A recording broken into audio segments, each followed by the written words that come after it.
5 aspects qui définissent ta vision de ton métier. Premier point, le mouvement. Le deuxième point, le patient qui est au centre de la rééducation. C'est lui qui va être acteur du soin. Troisième point, la globalité. On va voir le patient dans son être global, pas juste son genou qui va mal, mais bien son contexte bio-psychosocial. Quatrième point, rendre la liberté au patient pour le rendre libre de son thérapeute et non dépendant. Cinquième point, faire le lien entre corps et esprit pour pouvoir vraiment chercher la cause du problème et pas s'arrêter au premier aspect qui est le physique, mais bien aussi chercher les causes psychologiques, les causes émotionnelles, le stress, l'anxiété. Beaucoup de choses peuvent jouer dans les douleurs. Dans ton métier, tu es très attentive à l'influence du mental sur la guérison. T'arrive-t-il d'avoir des patients qui ressentent des douleurs de source uniquement psychologique et non mécanique ? Ce que je trouve d'abord intéressant de rappeler, c'est que toutes les douleurs viennent du cerveau. C'est-à-dire que c'est le cerveau qui décide d'envoyer ou pas un influx douloureux. Effectivement, on peut un petit peu distinguer deux types de douleurs différentes. Les douleurs qui proviennent d'un traumatisme où il y a eu un tissu qui a été lésé, qui a été abîmé, et ensuite les douleurs qui vont venir suite à une peur que le corps a déjà eue, a déjà vécue. Le cerveau s'en souvient et il va reproduire cette douleur malgré le fait qu'il n'y ait rien de lésé justement au niveau des tissus. Là, on parle du cercle vicieux de la douleur. Et donc oui, il peut m'arriver d'avoir des patients qui viennent me voir et qui n'ont pas de problèmes tissulaires, de problèmes directement liés à leur structure, à leur corps, à leurs muscles, mais qui en fait continuent d'avoir des influx douloureux qui proviennent du cerveau parce qu'en fait ils ont eu un mauvais souvenir d'un certain mouvement, le cerveau s'en souvient et donc on parle plutôt de douleurs chroniques.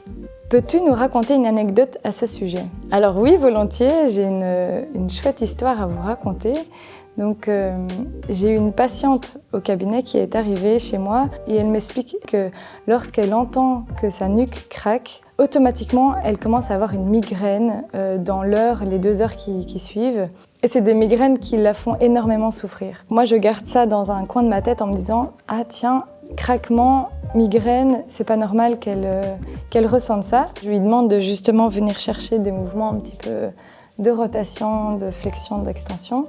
Et à ce moment-là, elle me regarde paniquée en me disant « Oh, ça a craqué, je vais avoir une migraine ». Je lui ai répondu du tac au tac « Non, ça c'est faux ». Donc une fois que je lui ai dit que c'était faux, il a fallu que je lui explique pourquoi c'était faux. J'ai passé plus ou moins 15 minutes à vraiment lui parler. Ça ne pouvait pas être en lien les deux. Elle avait une fausse croyance qui était que quand j'entends que ma nuque craque, j'ai automatiquement une migraine. Je lui ai bien expliqué qu'il fallait dissocier les deux. J'ai fait ce qu'on appelle de l'éducation thérapeutique. Et suite à cette séance, elle est revenue la suivante et je lui ai demandé alors comment ça s'est passé après ma séance.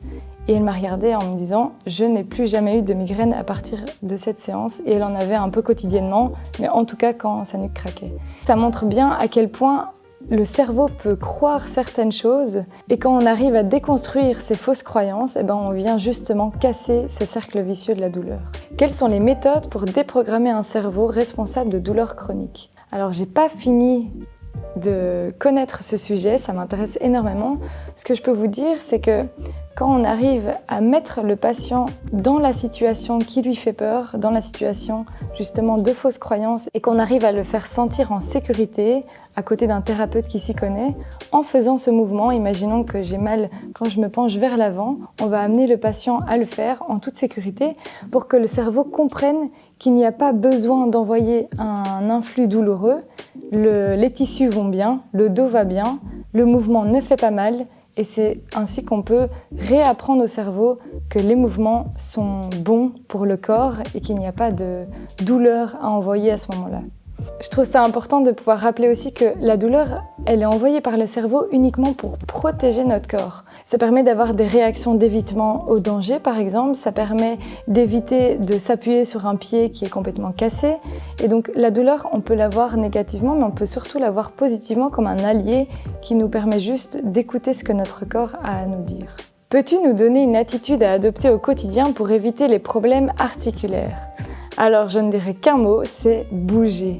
Changer de position, il n'y a pas de mauvaise posture. Je pourrais très bien me tenir voûtée ou être vers l'arrière. Il n'y a pas une mauvaise posture entre les deux. Par contre, ce qui est moins bon, c'est de rester dans la même position et de ne pas bouger. Le but est que votre corps bouge. Il paraît que l'arthrose touche que les personnes âgées. Est-ce vrai ? Alors non, ce n'est pas vrai, l'arthrose ne touche pas que les personnes âgées. Dès l'âge de 25 ans, on peut tous avoir de l'arthrose au dos. Soyons vigilants lorsque nous faisons des radios, des IRM, des examens pour savoir ce qui ne va pas bien dans notre corps. Souvent, ça va révéler des pathologies qu'on ne s'attend pas spécialement, une hernie discale, de l'arthrose à la colonne. Et en fait, c'est normal. Notre corps, on l'utilise chaque jour, on l'use, entre guillemets. C'est pas mauvais, mais c'est normal qu'il s'abîme un petit peu.